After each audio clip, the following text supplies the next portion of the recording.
दर्शक महानुभावहरू नमस्कार। स्मार्ट खबरको न्युज अपडेटमा यहाँहरूलाई हार्दिक स्वागत छ। म आर्यन न्युपानी। सदाझै आज पनि हामी उपस्थित भइसकेका छौँ आज दिनभरका मुख्य खबरहरू लिएर।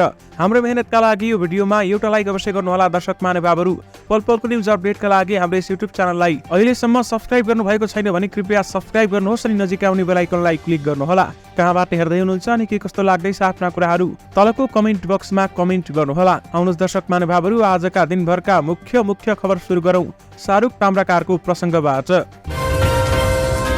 अभिनेता शाहरुख ताम्राकार मृत्युको अनुसन्धानका क्रममा प्रहरीले उनका निकटस्थहरूसँग बयान लिन सुरु गरेको छ। रातो पुलको शहीद मार्ग स्थित आफ्नै घरमा मृत भेटिएका ताम्राकारसँग मृत्यु अघि सम्पर्कमा रहेका बयान लिएर प्रहरी विरुद्ध माली गाउँले घटनाको अनुसन्धान गरिरहेको हो।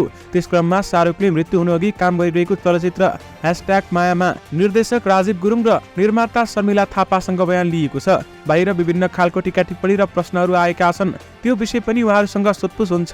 प्रहरी स्रोतले भन्यो यो नियमित प्रक्रिया हो। प्रहरीले थप केही कलाकारलाई पनि बयानका लागि बोलाउने तयारी गरेको छ। जिल्ला प्रहरी परिसर काठमाडौँका एसपी सीताराम रिजालले आत्महत्याको अन्य घटनामा झैं ताम्राकारको मृत्यु प्रकरणमा पनि बयान लिने लगायतका अनुसन्धानका काम भइरहेको बताएका छन्। अनुसन्धानका क्रममा छानबिनको दायरामा आउनेमाथि छानबिन हुन्छ। दुरुत्साहन गरेको देखिए पनि मुद्दा चल्छ।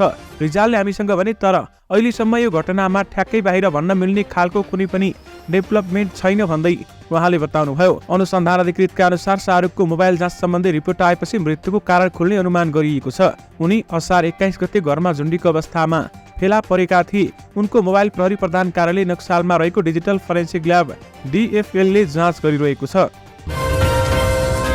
राष्ट्रिय स्वतन्त्र पार्टीले आगामी मङ्सिरदेखि तल्ला कमिटीको अधिवेशन थाल्ने तयारी सुरु गरेको छ। रासपाले आगामी मङ्सिरमा वडा अधिवेशन सुरु गरेर विभिन्न तहको अधिवेशन सकि फागुनमा पहिलो महाधिवेशन सम्पन्न गर्ने भएको हो।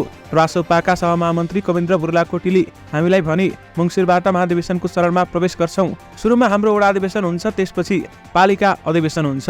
पार्टीको संगठन विभाग प्रमुख समेत रहेका बुर्लाकोटीका अनुसार पार्टीका अधिवेशनले प्रदेश र केन्द्रीय अधिवेशनका लागि प्रतिनिधि छान्नेछ। पालिकाभित्रका साधारण सदस्यले महाधिवेशन प्रतिनिधि छनौट गराउने उनको भनाइरहेको छ। दर्शक महानुभावहरू, यसबारेमा रवि लामी छानेले पनि जानकारी दिनुभएको छ। सरकारले पेट्रोलियम पदार्थमा स्वचालित मूल्य प्रणाली लागू गरेसँगै सार्वजनिक यातायातको भाडा पनि घटाएको छ। स्वचालित प्रणालीले डिजेल र पेट्रोलको मूल्य घटाए लगत्तै यातायात व्यवस्था विभागले पनि भाडा समायोजन गरेको हो। स्वचालित प्रणाली अनुसार डिजेलमा 4 र पेट्रोलमा प्रति लिटर 6 रुपैयाँ घटेको थियो। त्यसैलाई आधार बनाएर यातायात व्यवस्था विभागले यात्रुवाहक सवारी साधनमा 2.13% भाडा घटाएको छ। मालवाहक सवारीमा पहाडमा 2.78 र तराईमा 3.09%ले भाडा घटेको महानिर्देशक नारायण प्रसाद भट्टराईले जानकारी दिनुभयो। घटाएको भाडा दर आजदेखि नै लागू हुनेछ। त्यसको अनुगमन यातायात व्यवस्था कार्यालय र ट्राफिक प्रहरीलाई जिम्मा दिएको छ। भौतिक पूर्वाधार तथा यातायात मन्त्री प्रकाश ज्वालाले भने पेट्रोलियम पदार्थमा 5% भन्दा बढी घटबढ भएमा नयाँ भाडा दर समायोजन गर्ने, वैज्ञानिक भाडा दर कायम गर्ने सम्बन्धी कार्यविधिको व्यवस्था छ। त्यही कार्यविधिमा रहेर भाडा समायोजन गरिएको छ। दर्शक महानुभावहरू, कुन ठाउँसम्मको कति भाडा राखिएको छ यसबारेमा धेरै जानकारी थाहा पाउन चाहनुहुन्छ भने हाम्रो फेसबुक पेजमा मेसेज गर्नुहोला। त्यहाँ तपाईहरुलाई हामीले कुन रुटमा कति भाडा दर छ यसबारेमा जानकारी उपलब्ध गराउनेछौँ। नेपालमा उत्पादित बिजुली किन्न भारत थप कठोर बन्ने देखिन थालेको छ। विद्युत निर्यातका लागि प्रस्तावित जलविद्युत आयोजनाहरूमा ऋणी लगानी गरेका नेपाल बैंक तथा वित्तीय संस्थाका लगानीकर्तासम्मको असम्बद्ध विवरणहरू समेत मागेर भारत सरकारले थप व्यवधान खडा गरेको हो। भारतले यसअघि आयोजन प्रवर्धक कम्पनीको इक्विटीको विवरण मात्रै मागिरहेको थियो भने अब भने आयोजनामा लगानी भएको ऋणीको पनि विस्तृत विवरण माग्न थालेको हो। भारतले आयोजनामा कति ऋण लगानी भएको छ, कुन बैंक तथा वित्तीय संस्थाको लगानी छ, त्यस्ता बैंकमा कसको र कुन देशको लगानी छ भन्ने जस्ता विषयमा विवरणहरू पनि माग्न थालेको छ। नेपालले निर्यात अनुमतिका लागि प्रस्ताव गरेका नयाँ आयोजनाहरूको स्वीकृतिका लागि भारतले जलविद्युत आयोजनाहरूको फाइनान्सियल क्लोजर वित्त व्यवस्थापन विवरण माग्न थालेको भने भारतले फाइनान्सियल क्लोजरमा संलग्न बैंक तथा वित्तीय संस्थाका लगानीकर्ताको विवरण पनि माग्न थालेपछि थप आयोजनाहरूको बिजुली भारतमा बेच्नका लागि तत्काल अनुमति पाउने सम्भावना कम भएको छ। भारतको यस्तो व्यवहारले वर्षामा बिजुली खेर जाने भन्दै प्राधिकरण चिन्तित भएको छ। विशेष गरी बिजुली किन्न भारत थप कठोर बन्दैछ भने ऋण दिने बैंकका लगानीकर्तासम्मको विवरण समेत मागिरहेको छ। चरा ठोकिँदा इन्जिनमा आएको खराबीका कारण नेपाली एयरलाइन्सका दुवै न्यारोबडी जहाज ग्राउन्डेड भएका छन्। यसमध्ये 9N KKW जहाज मर्मतपछि सोमबार साँझ नियमित उडानमा जाने निगमका प्रवक्ता रमेश पौडेलले जानकारी दिनुभएको छ भने उनका अनुसार यो जहाजको दायाँ इन्जिनमा समस्या देखिएको थियो। निगमकै न्यारोबडी जहाज 9N AKX को भने बायाँ इन्जिनमा समस्या देखिएको छ। अहिलेदेखिको समस्याका बावजुद यो जहाजले 10 साइकल उडान भने गर्न सक्ने क्षमता थियो। त्यसमध्ये 6 साइकल उडान पश्चात इन्जिनको मर्मतमा जाने उडान 4 साइकल बाँकी राखेर जहाज ग्राउन्डेड गरिएको निगमले जनाएको छ। यो जहाजको मर्मतका लागि प्रक्रिया अगाडि बढेको समेत निगमले जनाएको छ। अन्तर्राष्ट्रिय उडानमा निगमसँग कुल 4वटा जहाज छन्। बाँकी 2वटा जहाज तालिका व्यवस्थापन गरिएको र उडानहरू भने पूर्व निर्धारित रूपमा सुचारू रहेको निगमले जनाएको छ। प्रवक्ता पौडेलका अनुसार 2 जहाज मध्ये एउटामा काठमाडौँ र अर्को जहाजमा दुवैमा चरा ठोकिएको थियो। त्यसपछि परीक्षणमा इन्जिनमा समस्या देखिएको हो। दुवै जहाजमा आएको समस्याको मुख्य कारण नै बर्ड हिट हो भन्दै बताइएको छ। सप्तकोशी किनारामा युवतीहरूबीच कुटाकुट भएको छ। सुनसरीको बराहा नगरपालिका 10 का युवतीहरूबीच कुटपिट भएको भिडियो सामाजिक सञ्जालमा सार्वजनिक भएको छ। कुटपिटमा संलग्न रहेको आरोपमा एकजना युवतीलाई प्रहरीले पक्राउ गरेको छ। जिल्ला प्रहरी कार्यालय सुनसरीका डीएसपी राजकुमार राईका अनुसार 19 वर्षीय प्रीति लिम्बुलाई आइतबार राति पक्राउ गरिएको हो। कुटपिट घटना गत असार 29 गतेको हो। प्रीति सहित 5 जना युवतीको समूहले 3 जना युवतीमाथि कुटपिट गरेका थिए। 19 वर्षीय मनिषा राई नाम नखुलेको 16 र 17 वर्षीय नाबालिकामाथि कुटपिट भएको हो। उनीहरूबीच सामान्य विषयमा झगडा भएको देखिन्छ भन्दै उनले भने प्रहरीले अन्य 4 जनाको खोजी गरिरहेको छ। आरोपित लिम्बुमाथि अभद्र व्यवहारको कसुरमा म्याद थप गर्न जिल्ला प्रशासन कार्यालय सुनसरीमा लगिएको छ। कुटपिट गर्ने दुवै पक्षका युवतीहरू एउटै गाउँका हुन्। राष्ट्रिय स्वतन्त्र पार्टीका उपसभापति डोल प्रसाद अर्याललाई धम्की दिने विजय कालीकोटी पक्राउ परेका छन्। खोटाङको मजुवागढी रूपाकोट नगरपालिका 9 घर भई काठमाडौँको मुरालिल कण्ठ बस्दै आएका 38 वर्षीय विजय कालीकोटीले रातको समयमा फोन तथा मेसेज मार्फत धम्की दिएको प्रहरीले जनाएको छ। जिल्ला प्रहरी परिसर काठमाडौँका प्रवक्ता एसपी सीताराम रिजालका अनुसार कालीकोटीलाई सोमबार कपनबाट पक्राउ गरिएको भने कालीकोटीले असार 29 गते राति कुनै व्यक्तिलाई सिधाइदिने र त्यसका लागि सहयोग गर्नुपर्ने भन्दै अर्याललाई सम्पर्क गरेको प्रहरीको भनाइरहेको छ। प्रहरीका अनुसार पार्टीको नाम जोडेर कुनै पनि व्यक्तिलाई पार्टी विरोधी भनिएको र त्यस व्यक्तिलाई आफूहरूले सिद्धाउन लागेकाले त्यसका लागि सहयोग गर्न कालीकोटीले फोन र मेसेज मार्फत धम्की दिएका थिए। अर्यालले कुनै व्यक्तिमाथि आक्रमण गर्ने पार्टीको योजना नरहेको र त्यो सम्भव नभएको बताएपछि उल्टै अर्याललाई धम्की दिएको बुझिएको छ। कालीकोटी विरुद्ध अनुसन्धान अदालतबाट म्यादली अनुसन्धान गर्ने तयारी भइरहेको छ। ललिता निवास जग्गा व्यक्तिको नाममा नामसारी गर्न सरकारी कागजात किर्ते लगायतको कसुरमा थानामा रहेका सञ्चार सचिव कृष्णबहादुर राउत सहितको बन्दी प्रत्यक्षीकरणको रिट मंगलबारका लागि हेर्दाहेर्दैमा राखिएको छ। सोमबारको सुनवाई नसकेपछि मंगलबार उक्त रिटलाई हेर्दाहेर्दैमा राखिएको हो। सञ्चार सचिव कृष्णबहादुर राउत, भाटभटेनी सुपरमार्केटका सञ्चालक मीनबहादुर गुरुङ, पूर्व निर्वाचन आयुक्त सुधीर कुमार शाह, मालपोत कार्यालयका पूर्व कर्मचारी धर्मप्रसाद गौतमले आफूहरूलाई गैर कानुनी थुनामा राखिएको भन्दै सर्वोच्च अदालतमा बन्दी प्रत्यक्षीकरणको रिट दर्ता गराएका थिए। सोमबारका लागि न्यायाधीश प्रकाश कुमार ढुङ्गाना र नहकुल सुवेदीको संयुक्त इजलासमा पेशी तोकिएकामा सुनवाई नसकेपछि मंगलबारका लागि हेर्दाहेर्दैमा राखिएको हो। अब मंगलबार बिहानीबाट ती रिटमाथि सुनवाई हुनेछ भन्दै बताइएको छ भने विशेष गरी सुनवाई नसकेपछि ललिता निवास प्रकरणको मुद्दा मंगलबारका लागि हेर्दाहेर्दैमा राखिएको छ। देशको राजधानी काठमाडौँबाट एक वर्षमा 18,112 मोबाइल हराएको भन्दै प्रहरीमा उजुरी परेको छ। तीमध्ये 11,146वटा मोबाइल चोरी भएको जिल्ला प्रहरी परिसर काठमाडौँले जनाएको छ। मोबाइल खोज तलास शाखामा आर्थिक वर्ष 2079-80मा परेका निवेदन मध्ये 5,825वटा सम्बन्धित व्यक्तिको लापरवाहीका कारण हराएको काठमाडौँ प्रहरी प्रमुख एसएसपी ध्यानबहादुर कार्की बताउँछन्। प्रहरीका निवेदन परेका मध्ये 1,143वटा पाकेटमारी गरेर मोबाइल लगिएको थियो। चोरी र लुटपाट भएर मोबाइल हराउनु भनेको राज्यको हाम्रो कमजोरी होला, तर मोबाइल धनी स्वयंको कमजोरीले हराउने संख्या पनि धेरै छ भन्दै कार्कीले भने मोबाइल भेटिने दर चाहिँ एकदमै नगण्य छ। उनका अनुसार यो आर्थिक वर्षमा हराएका कुल मोबाइल मध्ये 10% मात्रै अर्थात् 1,650वटा मात्रै फेला परेका छन्। एसएसपी कार्कीका अनुसार हराएका अधिकांश मोबाइल भारतसम्म पुर्याइने हुनाले फेला पार्न कठिन हुन्छ। त्यसमाथि धेरै चाप हुने भएकाले हरेकमा सधैँ फलोअप गरिरहन पनि कठिनाई छ भन्दै कार्की भन्छन्। विशेष गरी काठमाडौँबाट एक वर्षमै 18,000 मोबाइल हराएका छन् भने 1,600 मात्रै भेटिएको बताइएको छ। गौर हत्याकाण्डका दोषीलाई कारबाहीको माग गर्दै गौरमा प्रदर्शन भएको छ। 16 वर्ष अघि भएको गौर हत्याकाण्डमा 27 जनाको मृत्यु भएको थियो।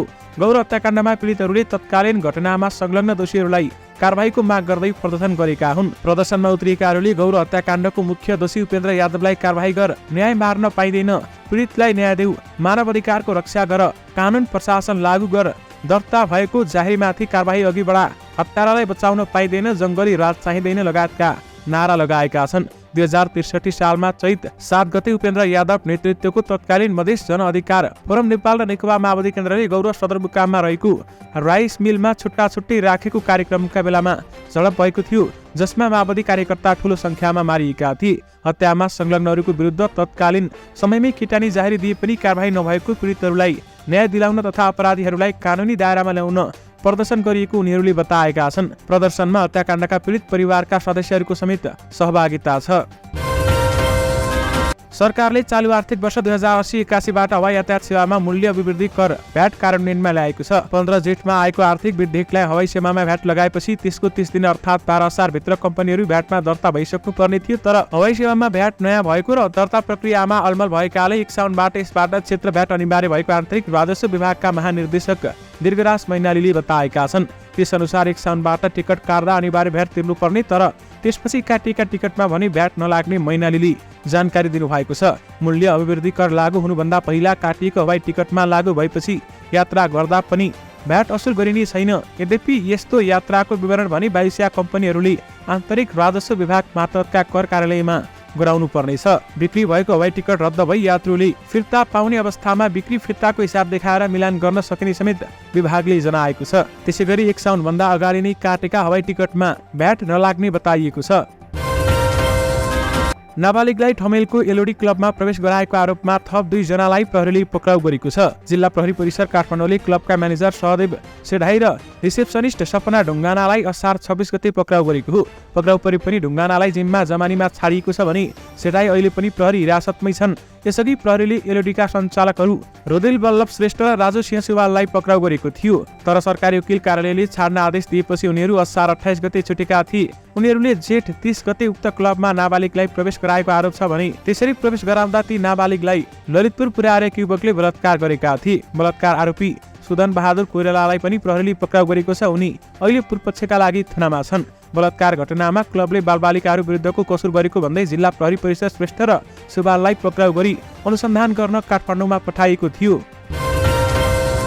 एकअर्का समूहले कुटपिट गरेको भन्दै प्रहरी कार्यालयमा पुगेको राष्ट्रिय स्वतन्त्र पार्टी रूपन्देहीको विवादमा इलाका प्रहरी कार्यालय बुटवलले मेलमिलाप गरेको छ। रासोपा लुम्बिनी प्रदेश उपसभापति शालिग्राम घिमिरे, जिल्ला संयोजक प्रकाश गेवाली, क्षेत्र नम्बर 2 का क्षेत्रीय सदस्य विक्रम तिवारीले आफूहरूमाथि रासोपा सेना महिनाका र्यापिड एक्सन टिमका संयोजक समेत रहेका दामोदर खत्रीले कुटपिट गरेको भन्दै इलाका प्रहरी कार्यालय बुटवलमा उजुरी दिएका थिए। घिमिरे नेतृत्वको टिमले आफू विरुद्ध प्रहरीमा उजुरी दिएपछि खत्रीले गत शनिबार पत्रकार सम्मेलन गरी उक्त समूहले आफूमाथि कुटपिट गरी उल्टै आफू विरुद्ध नै उजुरी दिएको दावी गरेका थिए। कार्यालयमा उजुरी परेपछि आइतबार छलफलका लागि बोलाएका इलाका प्रहरी कार्यालय बुटवलले दुवै पक्षलाई मेलमिलाप गरी पठाएको जनाएको छ। इलाका प्रहरी कार्यालय बुटवलका प्रमुख प्रहरी नायब परीक्षक दानबहादुर थापाले आइतबार भएको छलफलपछि मेलमिलाप गराएर पठाएको बताउनुभयो। कार्यालयमा उजुरी गरे जस्तो र मिडियामा भने जस्तो दुवै पक्षका व्यक्तिहरूलाई कुटपिट गरिएको कुनै चोटपटक वा डाम समेत देखिएको थिएन।